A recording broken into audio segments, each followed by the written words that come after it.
Plaintiff Darlene Orvis says the defendant is her son, and in high school, he was a star track athlete who was being recruited by some of the top universities in the country. Darlene claims 2 years ago, the defendant became an alcoholic, and as a result, he lost his girlfriend, his job, and his apartment. She's suing him for the cost of a car. Defendant Todd Orvis says he's been drinking for most of his life, but admits that it's gotten out of control over the past 3 years. Todd believes the downward spiral started after his girlfriend of 5 years broke up with him, and he never thought his mother would make him pay for the car. Start with you. Well, I'm here to also get some help. My son, for the past What's wrong with you?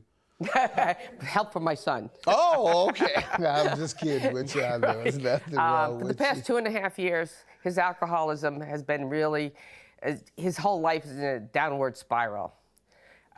Growing up, he had a nice childhood. I was a single parent with him and his sister, but they had a good relationship with their father. And we lived in upstate New York, and he was a local track star in high school. He ended up getting a state championship as well as a national championship. Wow. He was recruited by several big-name colleges like Chapel Hill, Notre Dame. He ended up getting a scholarship to University of Florida and ended up graduating from State University of New York with a bachelor's degree. And for 20 years, worked well. He had a nice job down in Sarasota, Florida, nice apartment, a nice girlfriend, and everything was doing good. Then suddenly, I get a phone call from the police saying they found him drunk and fallen down and hurt, and they put him in the hospital. When was that? About 2.5 years ago. Mm-hmm. And he came out and said, it was just an incident, you know, and everything will be okay. A couple months later, the same thing happened. Ended up losing his job, losing his apartment, ended up coming and live with me. Then we decided to try to get some help, so the Salvation Army offered a free 6-month in-house program. And he went through it, and he did it good. He went through the whole program. When they let him out, he has no money. So he came and lived with me, looked for, you know, he was doing day labor for a while, and then he found a good job, and he was doing good, pretty good for about a month, and got drunk and was gone for a week.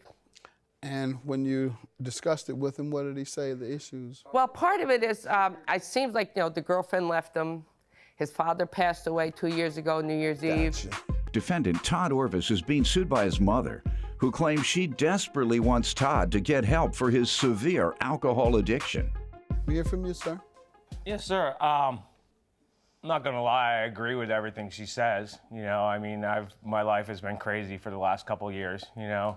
I mean, I drank all along, you know, I mean, I've been drinking all my life, you know, but the last 3 years is just out of control, you know, like, I don't know, it comes to the point now, like, if I pick up a drink and start drinking, like, you're not gonna see me for 2 weeks, you know, like, I'm gonna... What do you think triggered this dramatic increase a couple of years ago? You know, be honest, this is something I'm trying to figure out myself, you know? I mean, like, I can't pick, I mean, I was with the same girl for 5 years and I lost her. That was definitely a start of it. There's no question about that, you know? But, I mean, I think it might have started to happen even before that, you know? But I don't have an... You start going out more?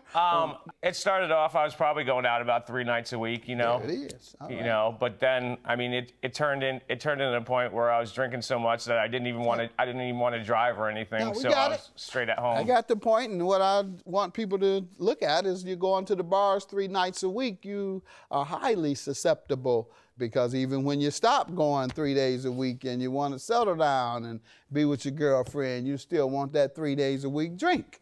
And you're at home drinking 3 days a week, it's convenient, well, 4 days, well, another day. You find reasons to drink. Well, the football game, oh, okay, the baseball game. Oh, my wife is cooking for me. This is a night to celebrate. Oh, okay. So, yeah, all that makes a person susceptible, and that's what folks need to be careful of. And so what's your status now in terms of your drinking?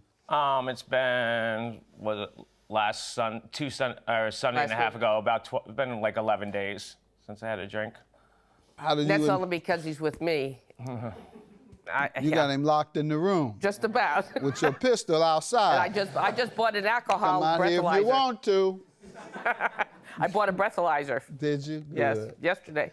Good. You're doing the best you can, and that's all a parent can do, particularly with a son this age.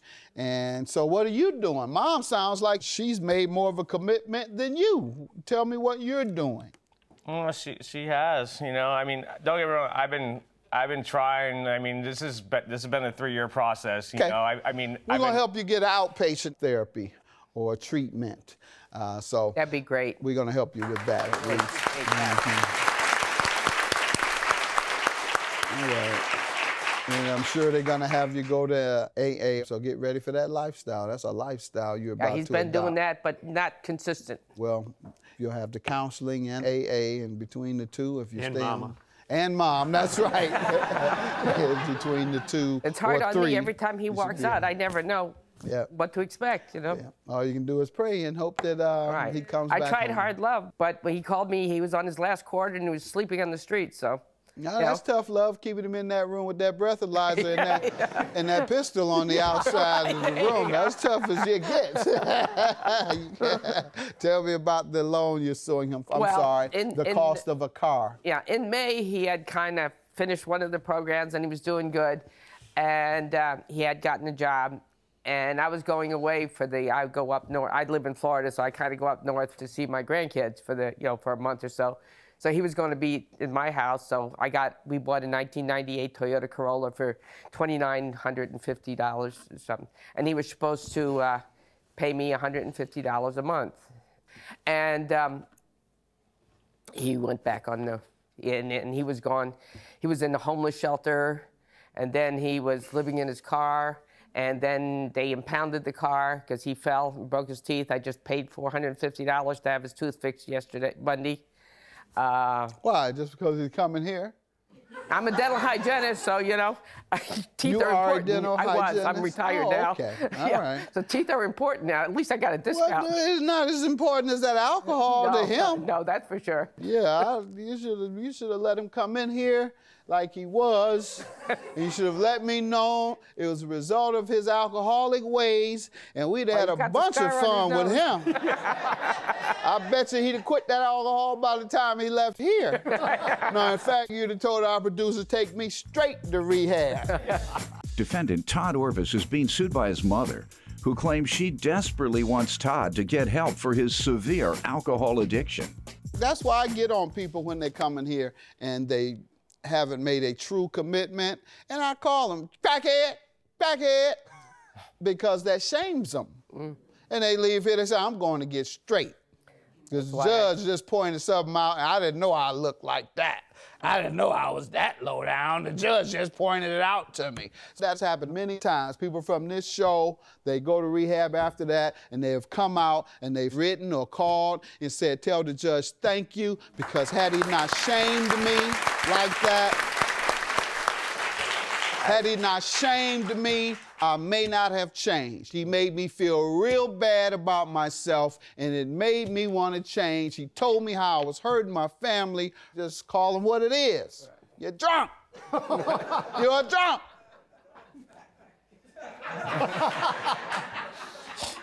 We're going to get you straight without having to call you names, all right? I usually do, but you seem and sound as if you want to get help and recover. I do. It's the ones that come in here and lie about whether they're on crack, they really don't want to get help, and their mother don't come in and testify as she is for you, saying that you've tried. Those are the ones I got to shame into getting help. So we don't have to shame you into getting help. Thank you. You're going to do it. Tell me about the car. Do you owe your mother? If not, why? I'll be honest, I signed a promissory note. I did sign a promissory note, but can I tell you, I never expected to have to pay her back, because she's bought me a scooter in the past, she's bought me a truck in the past, and I never had to pay her back. So I thought it was just something she was doing just to embarrass me, because, you know. You never paid me back because you didn't have a job with the other cars. You know. See there?